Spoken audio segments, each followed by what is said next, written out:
Good afternoon. My name is Anna, and as a student who worked the last year on building this event, you can't believe how happy and honored I am to welcome you to this session and that you are here.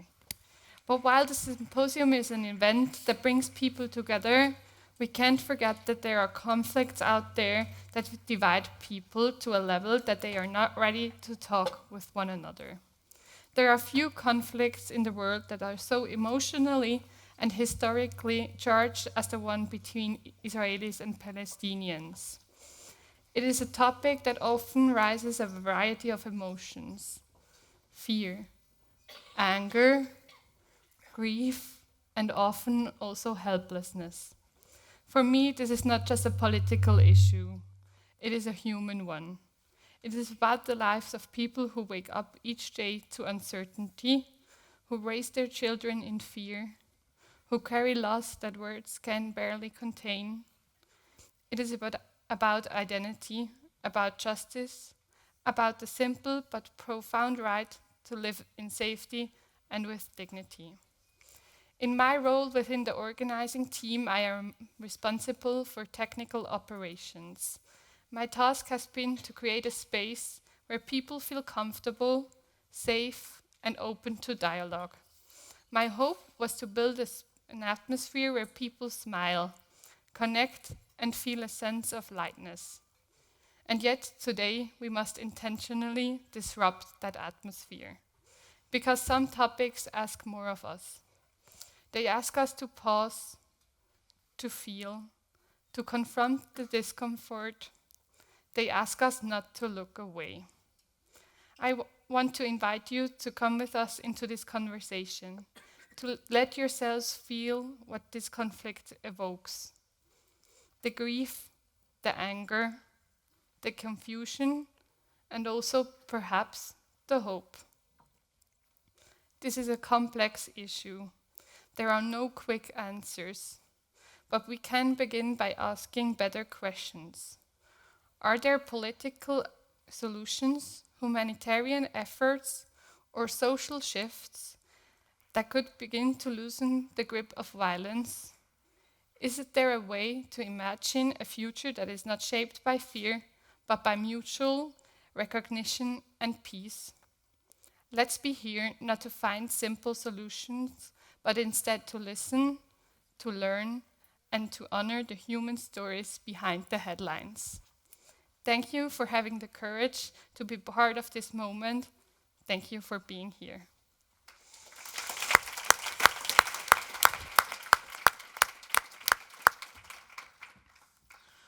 Thank you, Anna, for this very nice introduction. It's a pleasure and a privilege to be here. I'd like to first introduce our panelists in the middle: Plestia Alaqad, a Palestinian journalist and poet, an advocate for justice and human rights. On the right, Cecilie Hellestveit is a Norwegian lawyer, social scientist, and author specializing in international humanitarian law and armed conflict. Diekmann is chairman of the German Friends Association of the Israeli Holocaust Memorial Yad Vashem and former editor-in-chief of Bild. And last but not least, Stephen Cornish is the Director General of Médecins Sans Frontières, Doctors Without Borders. We will start this conversation with a short statement by each of the panelists. We will then have about 40 to 45 minutes of engaged dialogue, I hope. And then we will open the floor to have your questions from the audience. So we started by introducing the ladies first. Now let's start with the gentlemen. Kai, please, your statement. Thank you very much. Ladies and gentlemen, it is exactly today, 2 weeks ago, that I've been last time to Israel. And I went to the very north of Israel for a short visit to the kibbutz Misgav Am, which is directly next to the border of Lebanon. And when we arrived in the kibbutz, our guide welcomed us with the words, "Welcome to the border of Iran.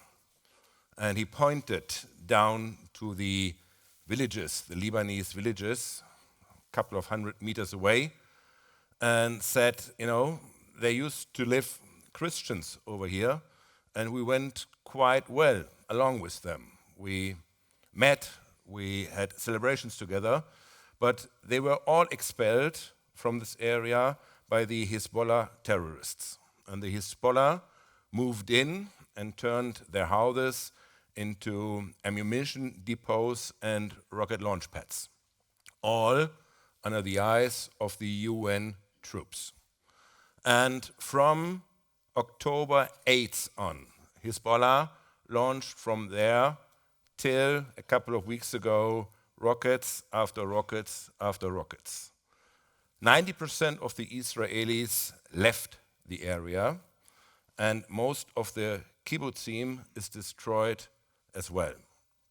Looking down at these villages, and the IDF went into this village and destroyed most of the houses, you could see the yellow flags of Hezbollah again.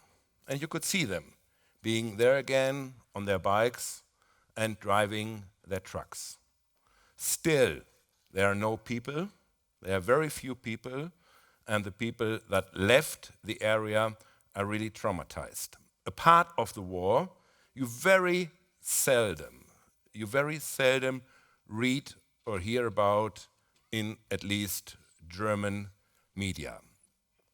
When October 7 happened, the day before, Israel was quite in a comfortable, peaceful situation.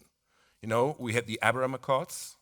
There was this special normalization of their relation with Arab countries like Bahrain, like Morocco, even the United Arab Emirates.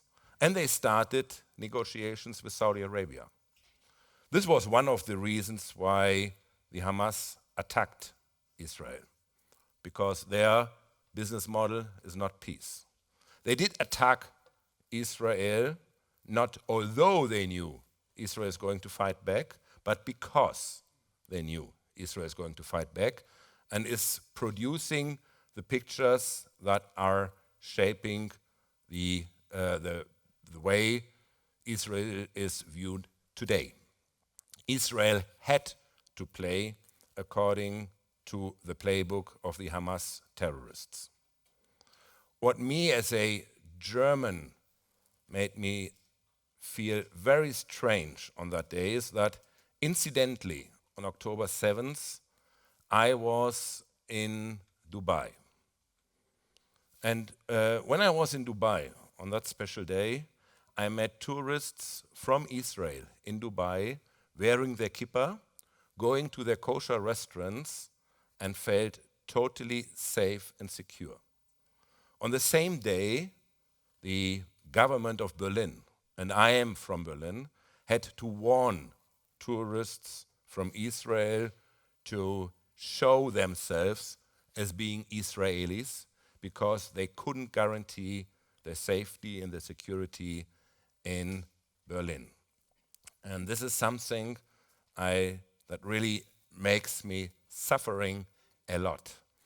Although I do see that there are an awful lot of innocent people dying, and in every war you've got innocent people dying, I think it is extremely important that we do not forget to ask ourselves who are the victims and who are the perpetrators in this sad story. Thank you, Kai. Steve, may I hand over to you? So if I recall, the question that you posed to us was what possible ways forward? And I can answer that in two ways. I can answer that as a student of conflict and as an individual. And I can answer that as a humanitarian and a leader of an organization that strives to bring dignity, medical attention, the basics of life where it's the most lacking. As a student of conflict, some of the very obvious things that are missing or that are not able to be taken up at this time One is you generally always have track 2 negotiations ongoing during a conflict, so you can resolve things that are less difficult. Unfortunately, those channels have stopped, and many of the people that were involved in track 2 negotiations have been assassinated, so there's no longer that place. You also, and as you've said, Kai, very well, in conflict, everyone suffers, and generally it's those at the very bottom that suffer the most, civilians on both sides, as you've well pointed out from the kibbutz and the situation that happened on the other side of the border. So people are traumatized, uprooted, scared. The events of October 8th, I really link to the events of November 11th in the US. And so you have to acknowledge that suffering. I have dealt a number of times with hostage situations. There are many hostages still, and there's families suffer every day. This type of trauma and suffering has to find a way to express itself in ways other than through the barrel of a gun. And the average conflict lasts about 10 years. There are exceptions, and this is one of the sad exceptions, but some even longer. And when we only victimize, when we dehumanize the other to the extent that it becomes easier to kill, which is what armies have to do in order to get young 18-year-olds to be on the front line, we use and we lose part of our own shared humanity. So you need not only this track 2, but you need other forum that bring people together to be able to look past. And one of the guidelines for that are the rules that we have, the international rules that govern the actions of fighting wars.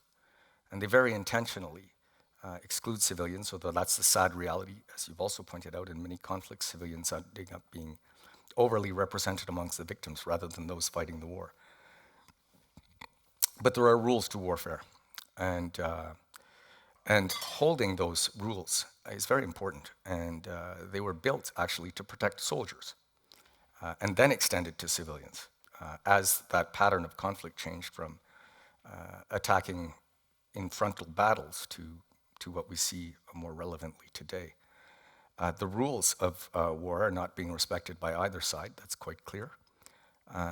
But there are special responsibilities on parties to a conflict that are states, more than on others, which may not seem fair, but that's because states do have command and control, they do have international obligations, etc.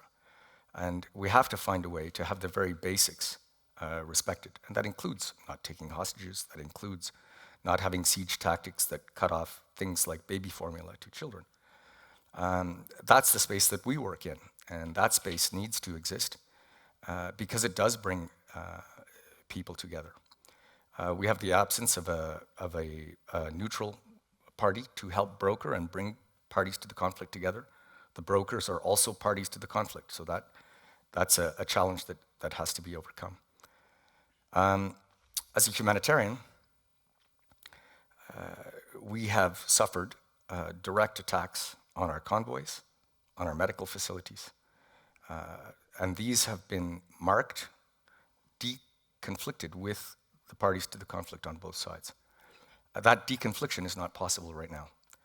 We can talk to the IDF, but they will not guarantee us that even the convoys that they approve will not be targeted. We have tens of thousands of people that have been wounded that we cannot evacuate for treatment. We have a state-of-the-art treatment facility in Amman that does war reconstruction. There are tens of thousands of people waiting. There are hundreds that have been evacuated. We have a complete siege. More than 2 months now, we have not been able to bring a single medicine. The doctors that I'm speaking with on some of our teams are being forced to make triage to decide who gets a medicine and who doesn't, conducting operations, often without anesthetic, washing bandages and reusing them, trying to provide drinking water from salinated wells, and the list goes on. So those very basic things have to be restored, and those very basic things don't mean that you can't have a conflict, but it means that you have to fight a conflict in a certain way. And the problem that we're seeing now is that it's impossible to have a humanitarian setting and to take care of the population. The conditions just don't exist. And those conditions depend on Israel and on Israel's allies, on the UK, on the US. And right now, they're not very open to that dialogue, and that makes it extremely difficult to be able to bring the very building blocks of life and the basics of life. And unfortunately, what that does is it continues the cycle of hatred and exclusion and angst, rather than planting the seeds to start the very long and arduous process of finding a way back to peace and a way forward. Thank you, Stephen. Cecilia, please. Now, I want to echo my colleagues' reminder that this is a horrendous situation. It's an extremely precarious situation for the civilian population in Gaza. The civilian population in the West Bank is also under huge pressure, as is the Israeli population in Israel. Now, allow me still to adopt a somewhat different perspective, and one that might perhaps lead to somewhat more optimistic roads ahead, because the Middle East is changing. As Kai was saying, on the 7th of October, it was a different Middle East from the one that we have known for the last 3 decades. And the Middle East is changing. There is only one way for the Middle East ahead, and it is less war and more cooperation. This is probably coming no matter what. However, we have entered into a very dangerous phase in the conflict between Israel and the Palestinians, because when the region is changing, so is the conflict between the Israelis and the Palestinians.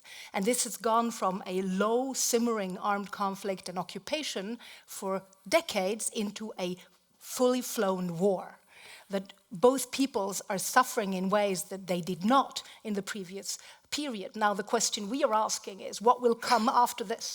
Will this lead into a new reality for Israel and the Palestinians and the region around, or will it lead into an even darker period? And I think, just as we are speaking here today, this is a kind of we are at a crossroads, because now there are two competing visions for what will lie ahead. There is a plan for reconstruction proposed by the Gulf states for Gaza, and this is a plan that has some traction, it has support in the region, it has support in Europe, and then there is an alternative plan that was launched by the Israeli government this week, which depicts a very different trajectory. And of course, which one of these will guide us ahead will dictate a lot about what will be the trajectory for both populations involved in the years and even beyond that to come. Because, and I am a Norwegian, so obviously I have a special attachment to the two-state solution. But I do think that in the plan that has been forwarded for Gaza by the neighboring states of Israel, this is also still a vision that this will lead into a new type of cooperation between Israel and its neighbors, and that the Palestinian state must be born as a consequence.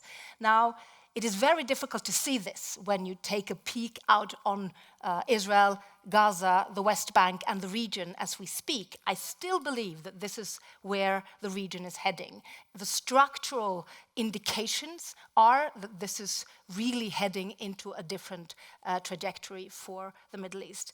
Now, just before I end, allow me to point your attention to two elements that have really altered during the almost 2 years of war since 7th of October. When we went into that situation, as Kai was alluding to, there was talk of normalization between Israel and Saudi Arabia in particular, which would be really an earthquake in the region. Now, that has been put on hold, but it has not been left entirely. It is put on hold, on a freeze. And this is really some of the things that is going on behind the scenes as we are speaking. Donald Trump is going to the Middle East next week, and this is also a part of the discussions. So it isn't entirely black. Now, I think In terms of the relationship between the Palestinians and the Israelis, this has really shifted as a result of this very brutal war in different ways. I think the prospect of living together is more difficult now than it has been for a long, long time. Now then, what is the opportunity? Now the opportunity is to create two states. I also believe that the Palestinians, they have support in the world community, institutionally, in the UN system, with international law, in the international legal institutions as a result of this, let's say, legal effort by the Palestinians to bring their cause into the international institutions. This is really paying off for the Palestinians. So the relationship between Israel and the Palestinians has kind of shifted in favor of the Palestinians. Now, at the regional level, one of the major threats to Israel's security over the past, well, we might say 5 decades, but at least 2 decades, increasingly so, is the threat from Iran. Now, what we also have seen during since October 2023 is a recession of the Iranian influence in the Arab world and in the countries around Israel. So the question now is, of course, is that an indication that there is a new possibility for a new dawn in the Middle East? I still believe that that is possible. Thank you, Cecilia. And now I hand over to Plestia. Allow me first to start by introducing myself. I'm Plestia Alaqad. I'm 4 Israeli aggressions and 1 genocide old. My grandmother, Fatma, she was displaced from her homeland in Jaffa when she was only 2 years old in 1948. She went to Gaza. It became her second home. And when she was 77 years old, she got displaced in 2023. My grandfather, Hilmi, he got displaced from Ramla in 1948 when he was only 7 years old. And he died without going back to his homeland. I'm Plestia. I got displaced from Gaza, my homeland, when I was 21 years old. And now I'm 23, and I can't go back because there's still a genocide and the borders aren't open. I come from a family of exile. I come from a country that people know about us because of our dead, not because of the life and how we lived and our culture. I come from a country where the sounds of bombs and drones and airstrikes is more familiar than the sounds of birds. I'm Palestinian, and my full-time job became to humanize us. And that itself is an act of violation and dehumanization. Yet, I still dream of a day where me, as a Palestinian, and other Palestinians will be able to live freely in our country and have rights just like any other human. One other thing, when I left Gaza, not by choice, in November 2023, I went to Australia for a while. Then I felt so isolated and so far away, and I decided to go to Lebanon because I got granted Shireen Abu Aqla's scholarship. Shireen Abu Aqla is a Palestinian journalist, and when she was once reporting in the West Bank in Jenin specifically, she was wearing like the press vest and helmet, and the IOF, what did they do? They shot her, and she got killed. So when I got granted her scholarship, I felt a sense of responsibility to continue her legacy and to continue the message. I went to Lebanon. I attended maybe 3 lectures for 2 weeks. Then what happened? Pagers attack. Then what happened? There was a war in Lebanon as well. And uni was online, and I was forced once again to leave Lebanon. So if we want to start to talk about ways to get out of war, first we need to start and call things what they are. For me, English is my second language. But as far as I know, as far as I learned in school, war, it happens when 2 countries have the same power. This is war. But what's happening right now isn't war, because Palestine and Israel, it's not the same power. How is Israel fighting a country when there isn't even water and food and a humanitarian aid getting in? So how is it a war? For me, what's happening in Palestine is a genocide. I was in Gaza during October and November for 45 days. I was reporting because I'm a journalist. Every day, I used to wake up not knowing when will I get killed, when any of my family members will get killed, what will happen? Will I get shot while walking in the streets, while sleeping at night, while I'm displaced in a hospital, or what will happen? And I don't believe any human or any person really should live a life like that. Hind Rajab, I'm sure almost everyone in the room is familiar with her story. She's 6 years old, or she was maybe 5, when she got killed in a car. A couple of days ago was her birthday. She was supposed to turn 7 years old, but she's not here today. That's why I dream of a future where Palestinians are not victims. Thank you, all four of you, for your introductory statements. What we've heard, and it's very clear, that the humanitarian situation in Gaza is dire at the moment. Stephen, you're on the ground. What can be done? What should be done right now? Well, to start with, we need unfettered humanitarian access.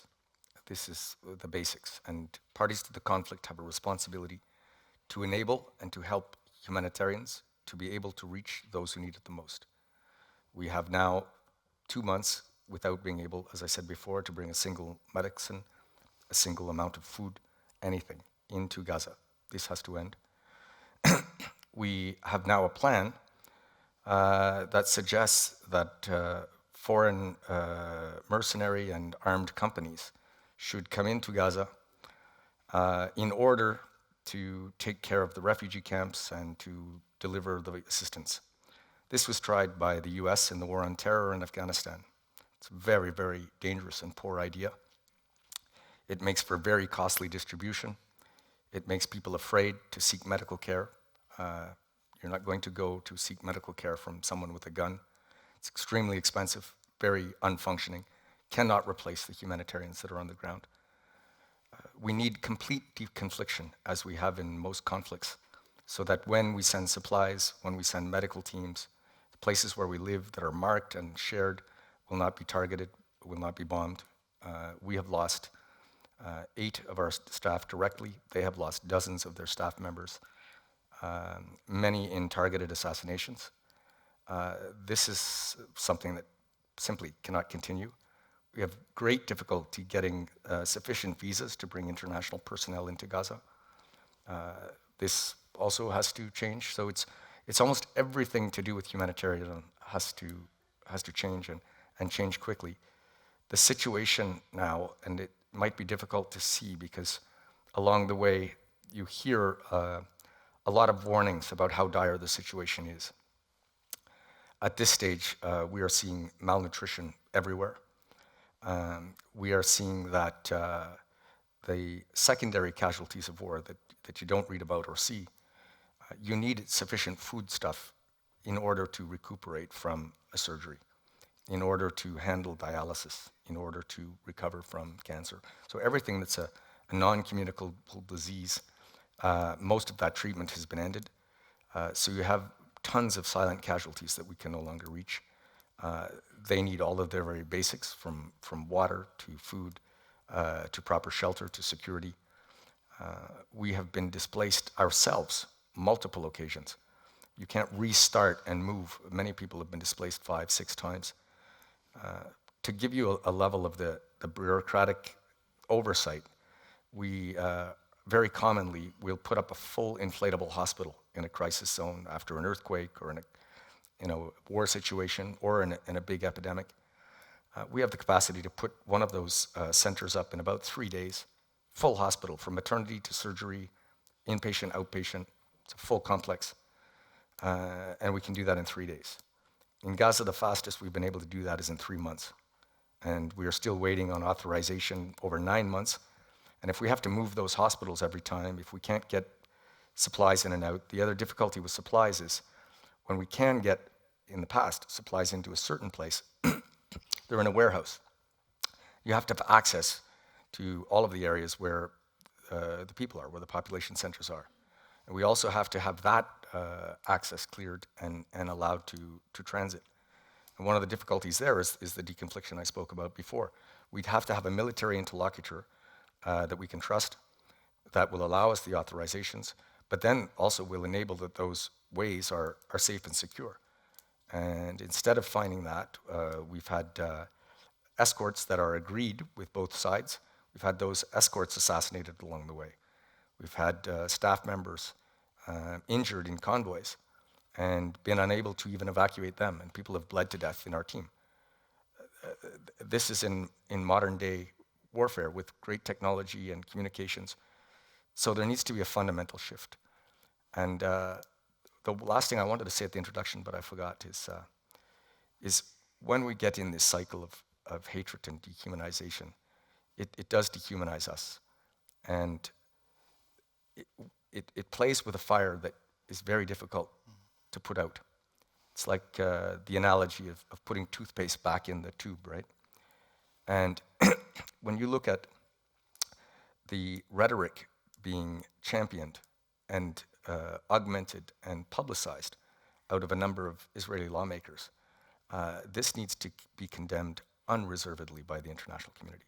You cannot play with the language of extermination and expect to be able to control it. Even though it might be good for power, it might be good for other things.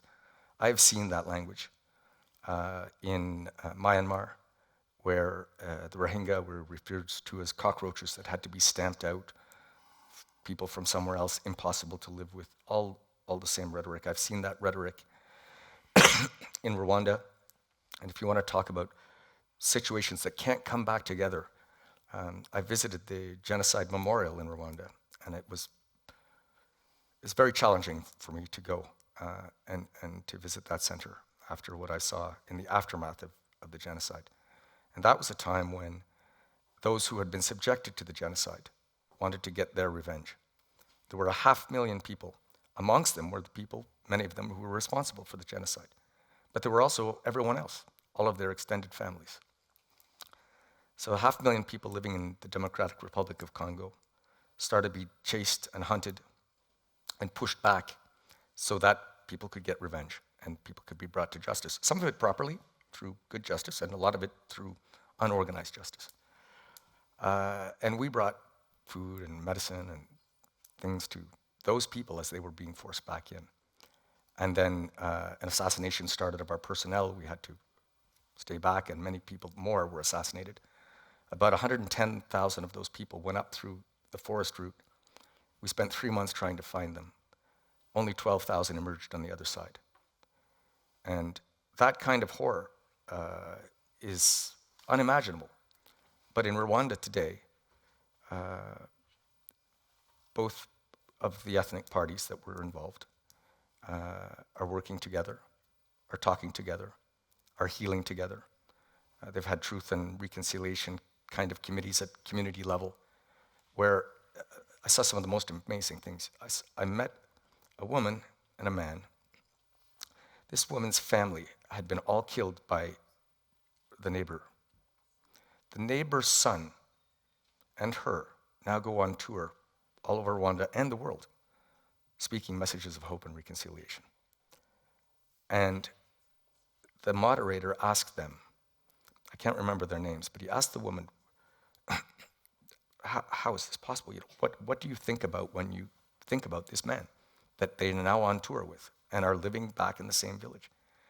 And she said, when they mention his name, he's my little brother. He's my family. And when they asked the man about the woman, he said, she's my everything. She restored my humanity. He had spent 10 years in jail, justice for what he did. He's my humanity. And so we may not be able, and we certainly won't do it today, but we may not be able to find or to imagine the pathway forward. But there is a pathway forward. But that pathway starts by recognizing the very minimum of humanity in the other. And that has to start with all of us. And we have a big responsibility. We are not living up collectively to that responsibility to condemn this type of language. We just allow it. That can't be. That just can't be. We cannot allow a complete siege of Gaza for 2 months. That just cannot be. This is on our watch. You know, we ask about how were the other things? Everyone was doing their job. How did this happen? These types of horrors are orchestrated, as they were in Germany, as they were in Rwanda, as they were in Myanmar. And I fear, I don't say that it is, but I say I fear that if we play with this type of language, if we take off all the stops, if we respect nothing at the bottom, then those who would do the worst evils might rise to the top, and we simply, collectively, cannot allow that to happen on our watch. Thank you. Kai, you've been to Israel recently. how is the humanitarian situation in Gaza reflected in Israeli public discourse? And how could this language that Steve just mentioned of dehumanization, how could take that so much place in public discourse? First of all, I like what Stephen said about the misuse of language, but I would like to extend it to other phrases as well. So if I hear on streets in Berlin the slogan, "From the river to the sea," this is the same awful language, because it's demanding an extinction of the Jewish state of Israel. And I don't know if people who use this slogan actually know what they are talking about. Let me just mention 2 points. So I really like your optimism regarding the future, and I would dare to go even a step further. When you were talking about that there has been these negotiations going on before October 7th between Israel, the only democratic state in a very difficult region, and its Arabic neighbors, and they freeze the negotiations till today, I would say no, they not only froze it, but all the Arabic neighbors were actually supporting Israel, for example, in defending rocket attacks from Iran. And even Saudi Arabia did so, although they probably in public do not talk about it. So all the neighbors, all the Arabic neighbors have a big interest in normalization with their relations to Israel. And the most important player in that regard is Saudi Arabia. And you know, I am everything but not a friend of Donald Trump. But if we look at the first term of Donald Trump, what did he achieve in the Middle East? The Abraham Accords. So this has been the biggest point for Israel in its relation to its Arabic neighbors in its history. So I'm quite optimistic that probably with Donald Trump, and he's doing a lot of things that really is irritating me, but since he is so eager to find a deal with Saudi Arabia, that we probably might see some progress in that regard. And actually, at the end, it was Donald Trump who hindered the Israeli government, who hindered Netanyahu to attack Iran 2 or 3 weeks ago. The second point is, the other big problem is the Israeli society. So when we are talking about Israel, who is Israel? Is it the Israeli society? Is it the government? Is it Benjamin Netanyahu? We see totally different interests. When I went to that kibbutz in the north, there was a group of ultra-Orthodox visitors.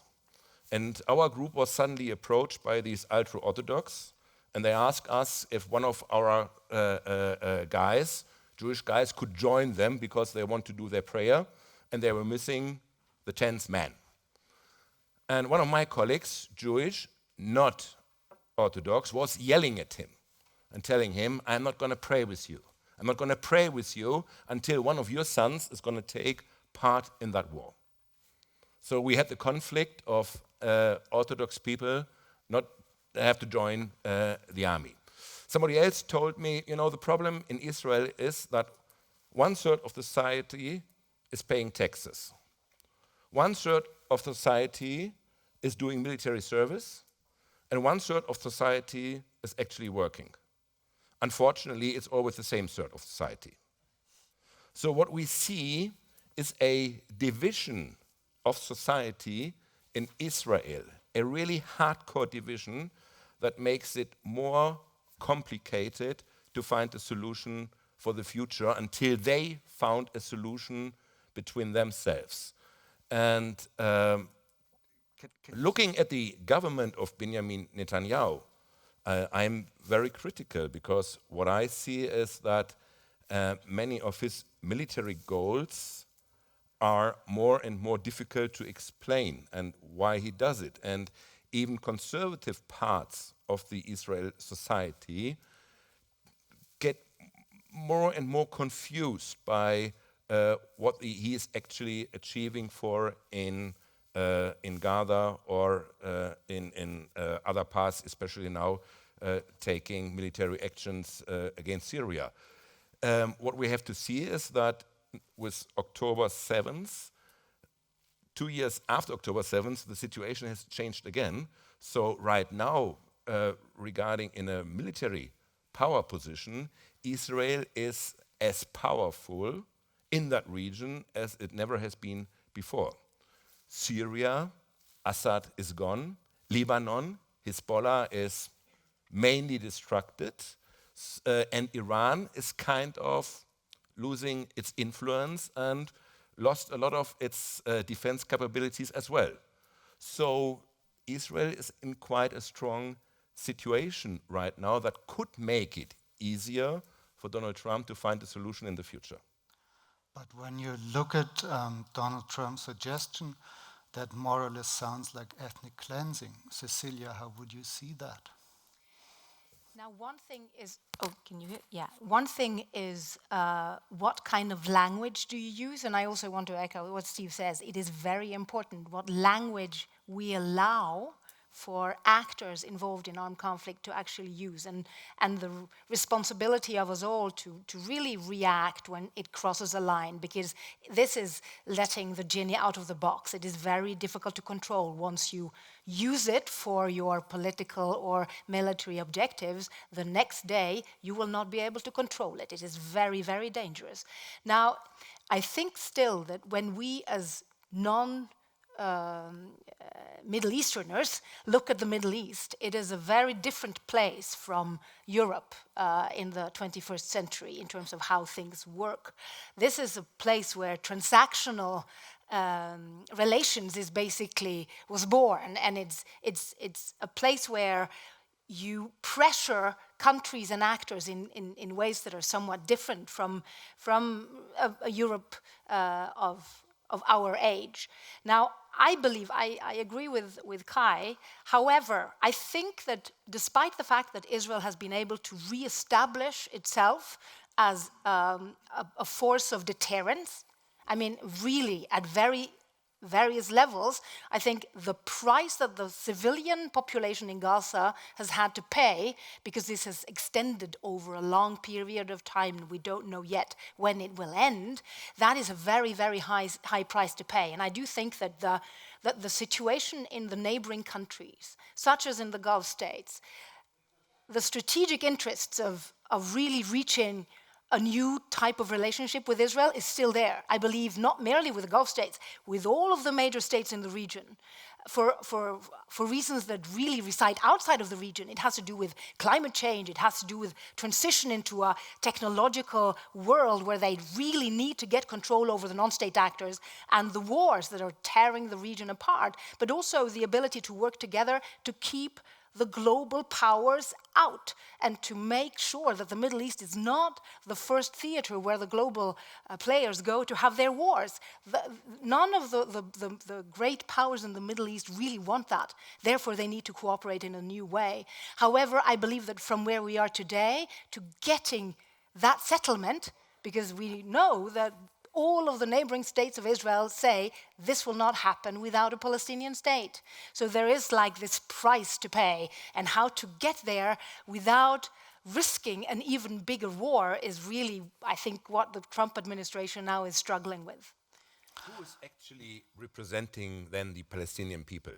Is it the Hamas? The Hamas are terrorists terrorizing their own people. They are killing their own people. And, all the neighbor states are afraid of the Palestinians. They don't want them. They don't want to take them. And, talking about Donald Trump, the idea he presented and that video was, Donald Trump. But at the end, it created a kind of, suddenly neighbor states were talking about it. There was no activity in the whole topic. And when he started doing this discussion, we saw at least that they started really to think over what can we do with it? Can we find a solution? I just want to, this idea of who can we negotiate with, there's no one to negotiate, therefore we can't, and this is old news. I mean, you can't keep saying that. In Afghanistan, who do you negotiate with? And who's now in power? Well, each place, each conflict I've been in has been the worst terrorists ever. In Sierra Leone, the RUF were the worst terrorists ever. You could never talk to them again. They were cutting people's arms and legs off. They were eating the fetuses of babies to get stronger. There was no way you could ever talk to them. They're all back in the same society. They're all living there together today, and they have been at peace since then. You could never talk to the Taliban. They were the worst of the worst until ISIS came. Then they were the worst of the worst. Then we talked with the Taliban. Now the Taliban are in charge. I'm not saying that's what I like or I don't like. It's just a fact. It's the same thing in each and every conflict. If we say there's no one to talk with, then there's no other thing we can do, then of course the only thing we can do is the language of a gun. There's no alternative. So we can't take a chess player off the table that's there because we like or we don't like the way that they are acting. And there are many things that are reprehensible in the way that combat happens. But who is it? The Hezbollah? The Hamas? The PA? This is not my pay grade, but this is and has consistently been the message for the last decades, that there is no one to negotiate with.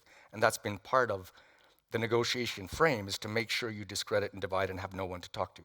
When the Palestinian Authority was stronger, you couldn't discuss it because they were corrupt, because they were too old, because they were not representative. The elections that occurred that led to the rise of Hamas were insisted upon by the United States and others, that gave away, if you like, that ground to someone else. So we have to deal with the people that are wherever they are. After, it's political people in a higher grade that's going to decide who you start talking with, how you negotiate that through, how that moves to somewhere. But if we start from the French call it a dialogue des sourds. If we can't have a dialogue because our ears are blocked, then there is no way to have a dialogue, and so of course then you don't have to have one. So a dialogue has to occur. And a dialogue has occurred with every armed group, regardless of whether we thought they were a freedom fighter like in South Africa, or whether we thought they were a terrorist like the Afghans in Afghanistan. I don't have that answer. That's way above my pay grade. But the point is, you cannot have dialogue if you don't dialogue, and you can't say we can't have dialogue because we don't have the right person to dialogue with. And how will Israel have anyone to dialogue with when they're killing Palestinians? How will there be any future leaders when the people who should be educated to be leaders tomorrow are displaced, are hungry, are getting killed, are getting targeted, and they haven't been studying? Even schools are getting bombed. Hospitals are getting bombed. Everything is getting bombed in Gaza. So what do you expect? And if you want to speak of terrorism, I only have one question.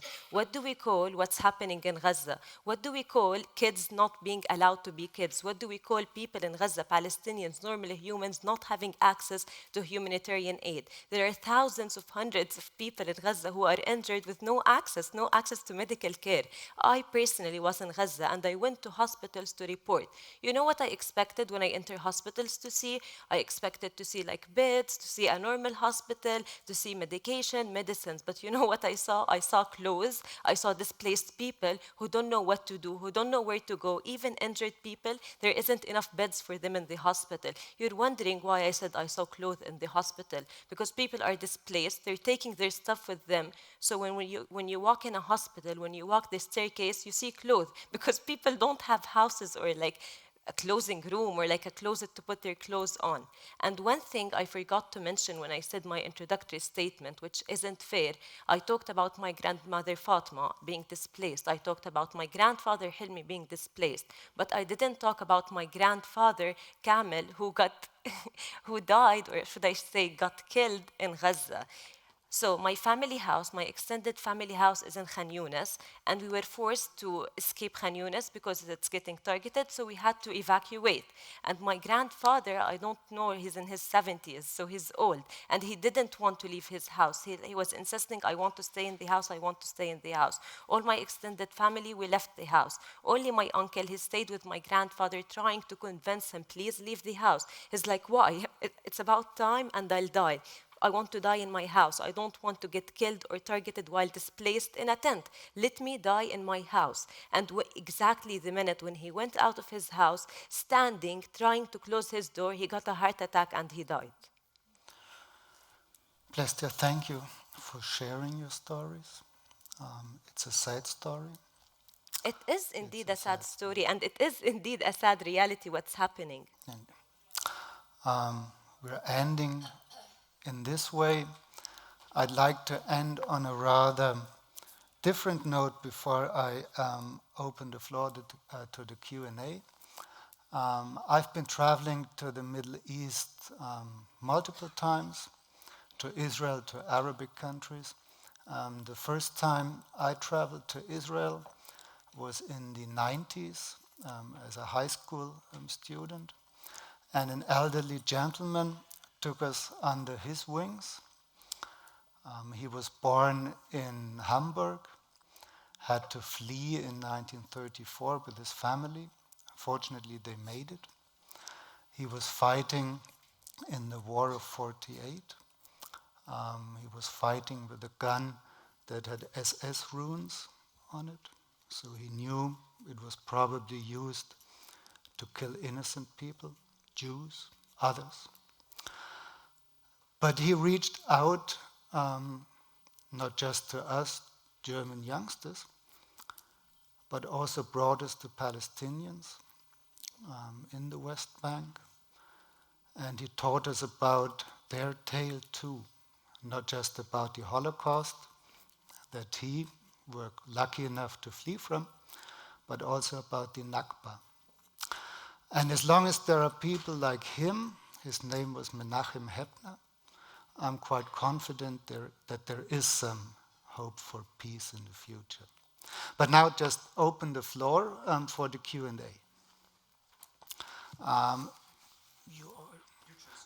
In the second row, it was the first mentioning, I think. Yes, thank you. Hi, thank you all. Also, I'm very nervous, sorry.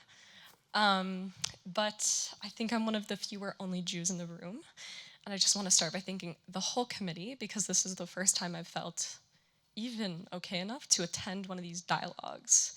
And to Plestia, I want to start with something I think I read that you wrote, that wars don't stop when bombs stop falling. So I have a hopeful question for the aftermath, not a justification, not a sides question, but bear with me. After the immediate violence, I want you guys please to, preferably Stephen and Plestia, answer my question about the importance of language. Especially, I think Plestia is a supporter of BDS, to comment on the rampant language of Holocaust denial, distortion, and anti-Semitic rhetoric that has prevented many people like myself from even entering spaces. And I want you to see this not as a distraction, but as a reality of the majority of Israel being Jewish and almost half of the world's Jews not being in Israel. So to the diaspora, in places where I hear death to Zionists, which is something my family heard before gas chambers in Poland, I would like for you to please add what has long been called the Jewish question into your importance about language, especially when you talk about neutrality. So part 2, does neutrality exist? And could you please point to these actors? I'm coming from a place of distrust in the Red Cross specifically, not only for their actions post-October 7, but their actions in Auschwitz. Yeah, do you believe in neutrality? Where does neutrality exist? And there are many people here today who represent organizations like the Club of Rome who believe neutral actors are very important, so where can they be found? And thank you again.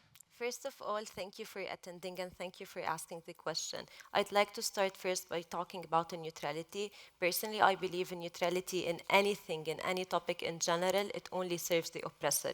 That's number one. Number two, when I wrote about wars don't stop when bombs stop falling, I recently released my first book. It's about my experience in Gaza. It comes in the format of diary entries. It's called The Eyes of Gaza. I ended it with a chapter called ceasefire, wars don't end when bombs stop falling. There was a ceasefire in Gaza. I was feeling relieved. At least I don't have to wake up every day and check and see if my family members that are in Gaza are getting killed or not. So I immediately wrote about the ceasefire, the aftermath, and everything people in Gaza are going through. The book was published, but before the book being published, there wasn't a ceasefire in Gaza, and again, people and Palestinians in Gaza were getting killed by Israel. Another thing is Palestinians don't have problems with Jews. I don't believe anyone has a problem with religion. Personally, I respect all religions, and I'm glad you're here today. It's not about Palestine. It's not about Muslims, Christians, or Jews, or anything. It's about Israelis are killing Palestinians. That's the problem that we have. I hope I answered your question. Sorry if I missed any part.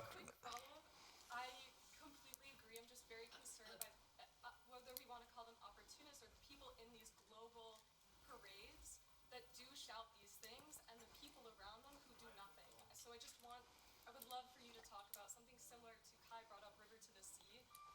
The sentiment to me is very clear. It does not stop the fact that after being in these spaces, I refuse to put myself in a diasporic state of danger that my ancestors have told me not to go into. So I know you're right. And there are also Palestinians in Israel working alongside one another. I think we've seen so many good things. But if you could acknowledge and talk about the negative language we've seen worldwide in this movement, I would appreciate it. Of course. And- For me, sorry. she's asking me the question.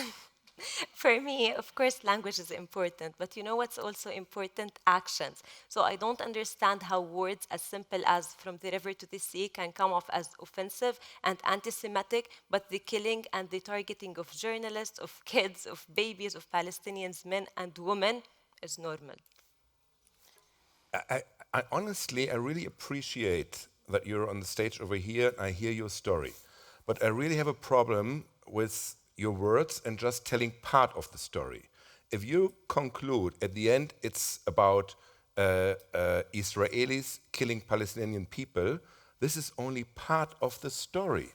And I don't want to come back to who are the victims and who are the perpetrators. October 7th was a terrorist attack where Palestinian people came from Gaza into Israel and killed and tortured and raped over 1,000 Jews. And they wanted to kill Jews. And if we are talking about, how can we find a way out of the fog of war, we have to tell the complete story. And we have to tell the story how it is. And if you're only talking about victims on the Palestinian side, this is only part of the story. And this is what creates this anti-Semitism that we see rising all over the world. And I don't have to tell you that I, as a German, feel extremely uncomfortable when I see what kind of anti-Semitism is, for example, especially rising on German streets. From left-wing extremists, from right-wing extremists, and from Islamists as well. For me, I agree with you. It's not fair. It's not right to start telling the story and not to tell it completely. That's why let's go back to 1948, to Nakba, when it all started, because as far as I know, history did not start on October 7. And not in 48. Okay. I think we can all agree on that in the end, humanity must prevail.